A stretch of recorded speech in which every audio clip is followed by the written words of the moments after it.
First things first, please just introduce yourself. Give Yes, us your name and title. I'm Sergeant Deborah Minott, DEBORAH MYNATT.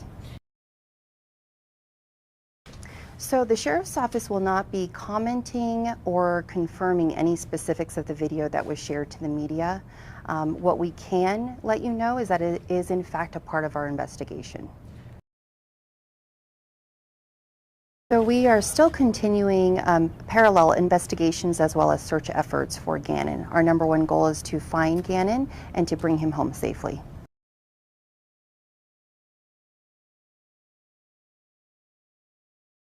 So the crime lab is used to, again, get pieces. That's a part of the investigation, and that's what they're used for. So they're out there and they ensure they're doing this with the proper measures. They're using gloves, they're doing different things because they might come across something that might be part of the investigation. So it's very serious work that they have to do step by step, and that might be a need. Part of the investigation requested for them to be out there, and that's why they were there.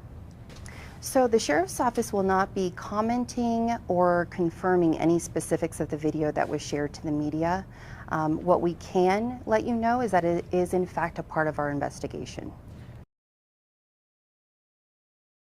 So right now I can't give you a scale on how big one part is in comparison to another, but please understand again, any piece in this investigation is big for us. So any even eyewitness, a possible person that maybe they saw somebody in the neighborhood, something suspicious, even if to everyday citizens it might appear to be very small, it is to us a very big part. So this video may be a big part in that investigation, therefore we can't confirm any specifics on it.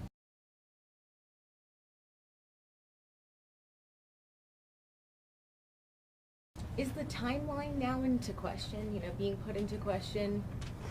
The timeline in this entire case is going to be looked at. So our investigators are looking at everything step by step.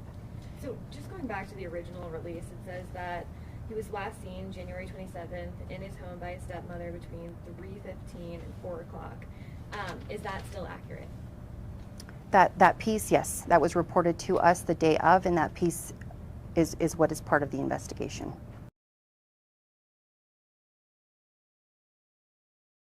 Is there a suspect at this time?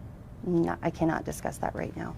Any people of interest or persons of So interest? please understand that persons of interest could be any person that has information to any case. And so as any investigation, our wonderful, talented detectives take tips and leads and they go until it's exhausted. So any bit of it, they'll go until it's exhausted. And then once that happens, during that path of the investigation, we may come across persons of interest. And then again, the specifics of those names of persons of interest, we will not share because again, it's a part of the investigation. And we do not have any suspects at this time? None. Okay. Talk to us about the massive social media following, I guess, this case has brought. There's several search groups for him, community members coming up with all of these hypotheses, Yes. what they think. Is that taking away from your investigations? Yes. So speculation is one thing, and theories and these kinds of ideas is one thing for someone to have. When they provide that to the Sheriff's Office, we take it seriously. So any information to any law enforcement agency, if you have a tip or a lead, we have to vet each of those. We have to ensure that it is factual and it takes time away from our detectives to try to figure out if this is a good lead or if it's not. And the time that they spend doing that absolutely will take them away from that investigation. So speculation and theories is not something we want you to report. We want you to report the factual information, things that you've seen, and it might not even be that Monday. It could have been the week prior. Anything that you might have seen with your own eyes is information that we would like for you to provide, not speculation and not theories. So like this neighbor in his video. Yes. So if we could also talk about, as what Lieutenant Malongo said in the press conference, although we have to make social media part of the investigation and put it in the investigation, that no leads anymore are going to be followed up unless they are called into the tip line or emailed into the tip line. Okay. I think that's really important. Okay. So people really want to find Gannon. use those two methods. So we put out social media updates on Gannon Search, and we use social media for the sharing purposes.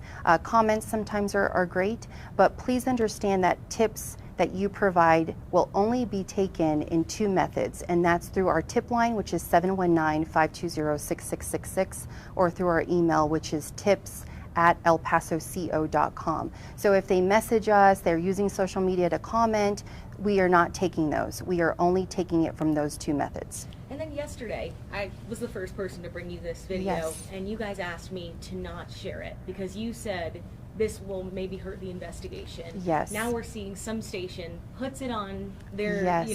website. It's going everywhere. What's your take on this? And so we understand that media, you guys are great to work with, and we understand that you were the first that called us and actually asked us what we thought about it. And we truly appreciate the relationship that you built with us by asking us first before putting it out there. And please understand, we wanted that kept. We wanted that kept because it is a big part of our investigation. And to share it immediately, we hope will not be detrimental. We hope it will not jeopardize the investigation, but the reason we asked you not to do that was because there is potential for that. And as a law enforcement agency, that's the worst that we could do, is to purposely, intentionally jeopardize any investigation. So are you still asking us not to put this video out? Yes, if someone were to call me today and ask prior to putting that out there, I would ask the same thing. I know that you don't want to discuss the specifics of it, but as you mentioned, facts are important in this case, and Yes. how specifically the person who took that video describes this is a fact of the case. So a neighbor describes this video as showing the stepmother and the 11-year-old boy leaving the house. Several hours later, that stepmother coming back alone. Yes. Do you dispute that description of this video? And just understand, sir, so when we have factual information provided, if it's on a public forum, that could be scrutinized when law and order takes place. So information that is factual, if it is displayed to where we're seeking potential justice, we have to do it in an organized effort. We don't want that on a public forum. But if his description is wrong, you would want that out there too. If he's describing this as something that it's not, you would correct us. So we're just trying to make sure that his description is accurate. And is it accurate? And again, I can't confirm the specifics in the video. I can't. And to tell you the truth, I haven't seen the video myself. I can't confirm it, and the Sheriff's Office as a whole will not be commenting on the video that was shared to the media. I have a couple of questions about the stepmother. I read that she rented a car on the day that he went missing. Is that accurate? And that's part of the investigation too. And is she still cooperating? Part of the investigation. Okay, so you can't Yes. say whether or not We she's won't. cooperating. I know before, I think you said that she was. And any bit of info that might be given may portray the wrong judgment, and we don't want to do that as the Sheriff's Office. Is he still considered a missing persons investigation, or has it become criminal? It is missing persons, endangered, because of those factors, again, with the weather, his age, and medication he was taking, and also the time frame. And so going into their homes, I mean, we saw obviously their video of Metro Crime Lab there and everything. Yes. What would you say to the community saying that this isn't criminal, but you do have investigators going in and taking evidence out of the home? Can you talk to that a little bit?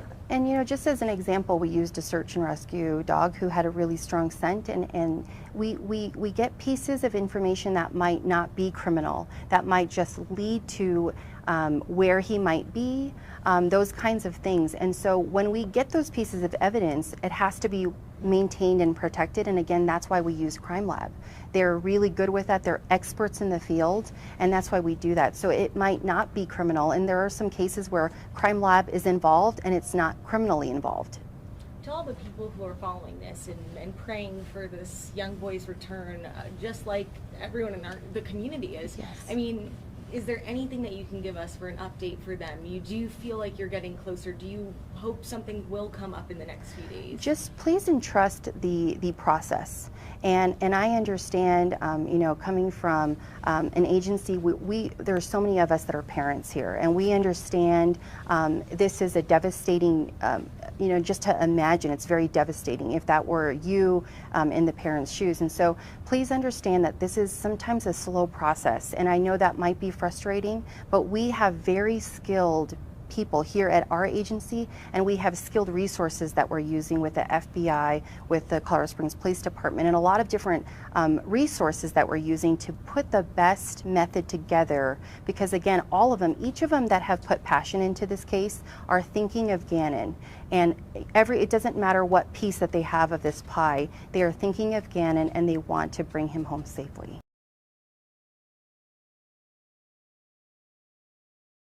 The main thing is I would never want someone to think that I would hurt Gannon or any of the children in our home, because that's just not the case. I've spent my whole entire life working so hard in education.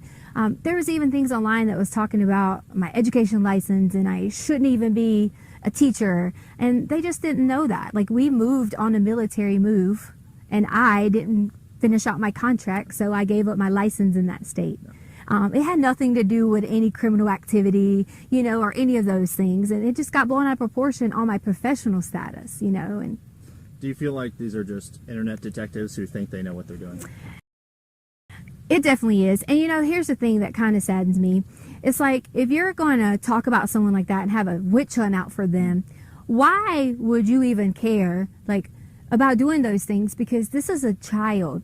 You're telling me that you're just as mean, you're just as hateful to talk about someone else like that. That's how I feel. Like, we just should not. We should all come together and wait until the end and see what happens, because Gannon's going to come home. Any message for Gannon? The message for Gannon I have is, Gannon, when you get here, you'll be able to truly tell what happened.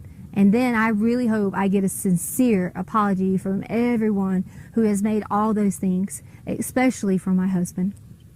We just wanted to add a message to Gannon from my family, is that we love you and miss you, and we hope that you come home soon. And Gannon, I can't wait till you can come home and let everyone know that you're okay. We love you. I guess when... And then we ate Burger King afterwards, so... I guess when... And then we ate Burger King afterwards, so... I guess when... And then we ate Burger King afterwards, so...